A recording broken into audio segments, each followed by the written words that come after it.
This right here, this was my safety net for years. An iPhone 14 Pro Max, the Apple Watch SE, the AirPods. All in, this setup set me back nearly $1,900. And this has been my new reality for the last 3 weeks.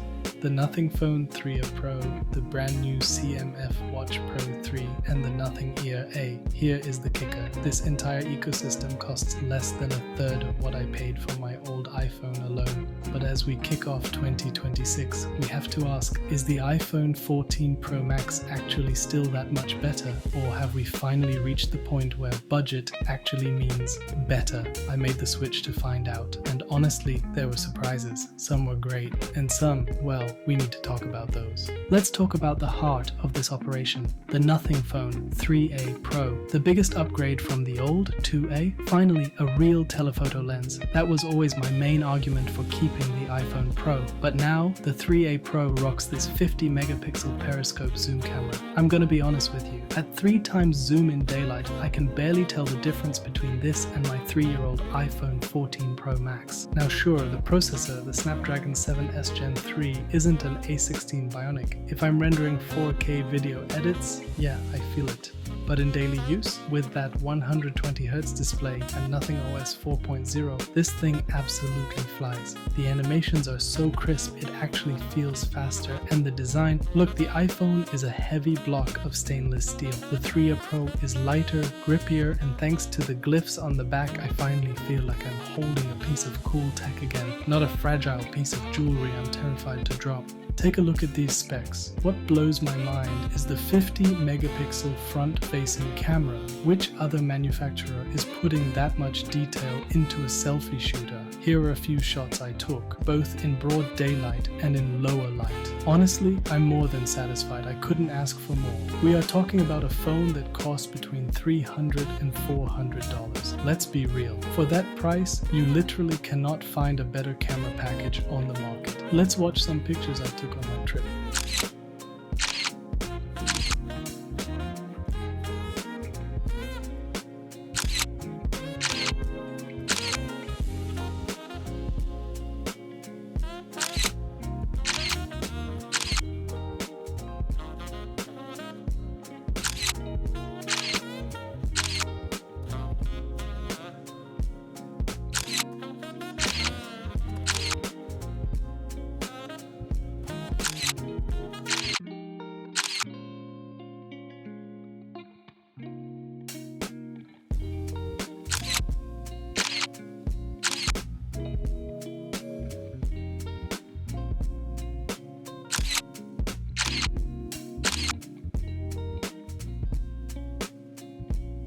This was where I was most scared. Going from the Apple Watch SE to the CMF Watch Pro 3. The predecessor, the Watch Pro 2, had that interchangeable bezel feature. That's gone on the Pro 3, but in exchange, we get this sleek milled aluminum frame and finally a larger 1.43-inch display. What do I miss? Apple Pay. Tap to Pay is gone, but honestly, it doesn't hurt as much as I thought since I rarely used it. What do I not miss? Daily charging.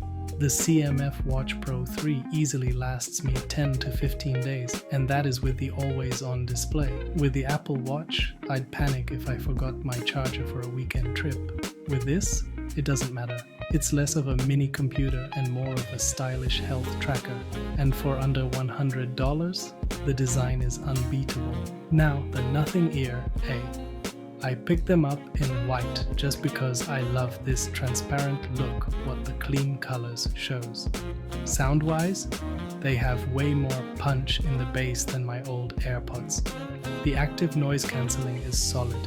Personally, I don't feel it's a downgrade, but honestly, the passive seal on these is so good I barely even need to turn ANC on. And at $59, you can't go wrong. You can't find decent AirPods for under $150 anywhere. The app integration is killer. I can boost the bass, remap controls, all these useful little tweaks that Apple never let me touch. Plus, they stay locked in my ears during workouts. So, let's get real. Do I regret the switch? Technically speaking, no really, the iPhone 14 Pro Max is still superior in raw power and video recording capabilities.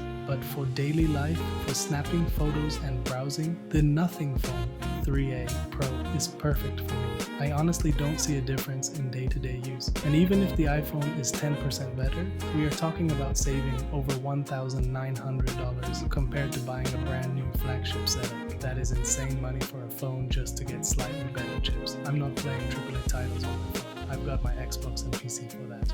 For 95% of my time, the Nothing Phone gives me a better display experience, a camera that is finally competitive thanks to that telephoto lens and 50-watt fast charging. The iPhone is stuck at 30 watts.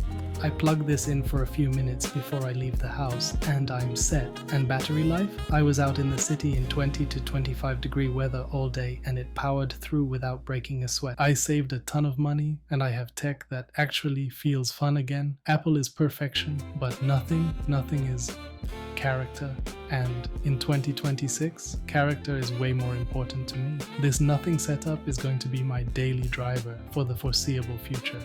I'll keep you guys updated on Instagram and maybe I'll do a 6-month review to see how it holds up. I know these phones are years apart. The iPhone dropped in 2022, the 3A Pro just this year, 2025. But be honest, has Apple really changed enough since then to justify that massive price gap? I don't think so. That's why I switched. Would you trade your iPhone Pro for a mid-range Android to save some cash? Let me know in the comments. Thanks for watching. Catch you in the next one. Ciao.